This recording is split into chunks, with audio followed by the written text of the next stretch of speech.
정보 처리 기사는 수제비! 안녕하세요. 전 지기쌤. 저는 보아쌤입니다. 네, 오늘도 좋은 말씀 전하러 왔습니다.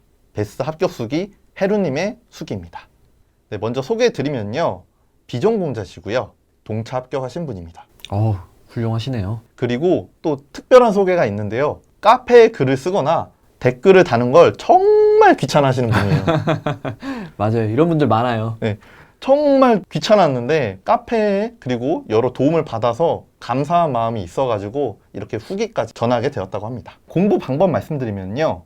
1회독 때는 수제비 인강과 함께, 그리고 2회독 때부터는 기출문제를 같이 푸셨고요. 마지막 3회독 이상부터는 기본서를 다시 제대로 정주행하셨다고 합니다. 1회독부터 보겠습니다. 수제비 인강하고 함께 하셨고요. 성격 자체가 이해가 안 되면 못 넘어가는 성격이라고 합니다. 생각보다 이해 안 되면 그 다음 진도가 안 나가시는 분들이 꽤 있어요. 수제비가 쉬운 책은 맞지만 비전공자인 본인에게는 좀 어려웠다고 합니다. 네, 그럴 수 있죠. 그래서 1회독을 인강과 함께 하면서 이 어려운 시간을 극복했다고 하십니다. 아무래도 인강을 좀 처음부터 들으시면 본인이 원하든 원하지 않든 전체를 한번 쭉 갈 수 있거든요. 이게 도움이 꽤 돼요. 그렇죠. 그래서 1회독 때는 세세하게 기억은 안 나지만 전체적인 흐름 파악이 가능했다고 합니다. 네네. 그리고 2회독 때부터는요. 기출문제를 함께 풀어나가셨다고 합니다. 그래서 처음에 틀린 문제는 검은 펜, 두 번째에 틀린 문제는 파란 펜, 그리고 3번 이상 틀린 문제에 대해서는 빨간 펜으로 표기를 하셨다고 합니다. 그리고 본인이 스스로 재밌다고 하신 게 N회독을 하면서 기출문제를 풀다 보면은 보이는 현상인데요. 틀린 문제는 또 틀립니다. 이게 사람의 뇌가 좀 신기하게요. 잘못된 생각이 한번 딱 잡히잖아요? 그러면 또 다음에 만났을 때 또 똑같이 또 틀려요. 그렇죠. 그래서 3번 이상 틀린 문제가 수두룩 빽빽했다고 합니다. 나중에 당부의 말씀에도 나오는데요. 오답 노트를 따로 만드셨다고 합니다.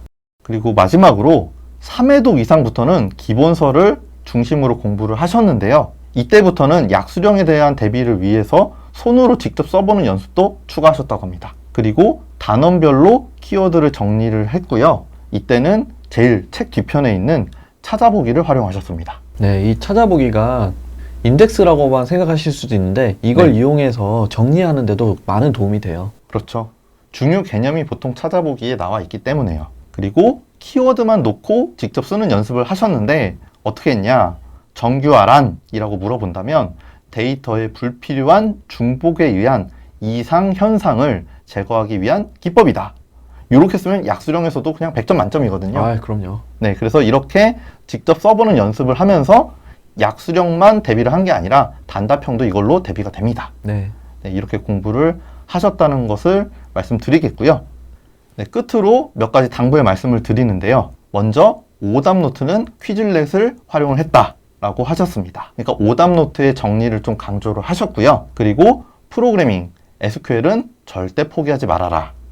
중요합니다. 네, 다른 것도 포기하면 안 되지만 특히 이 두 부분에 대해서는 문제가 출제가 많이 되고 있기 때문에 포기하지 않으시길 당부를 했습니다. 그리고 시험 당일에 끝까지 남아서 최선을 다해라. 네, 이 말은요. 문제를 읽다 보면은 잘못 읽는 경우도 있고 보기를 잘못 읽어서 정답을 잘못 쓰는 경우가 있어요.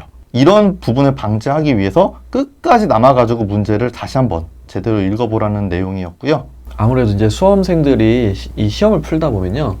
퇴실하는 시간이 비슷한 시간대에 보통 이제 절반 지나면 나갈 수 있는데 그때 다 우르르 나가요. 그렇죠. 그러지 말라는 거예요. 네, 그렇습니다. 끝까지 남아서 최선을 다해라. 포기하지 말아라. 사실 정석과도 같은 얘기입니다. 네. 그래서 오른쪽에 보이시는 합격 전략을 본인 스스로 만드셔가지고 이렇게 다 계획을 해서 결국에 합격을 거머쥐셨습니다. 네, 준비된 내용은 여기까지였고요. 다음 시간에 다시 찾아뵙도록 하겠습니다. 감사합니다.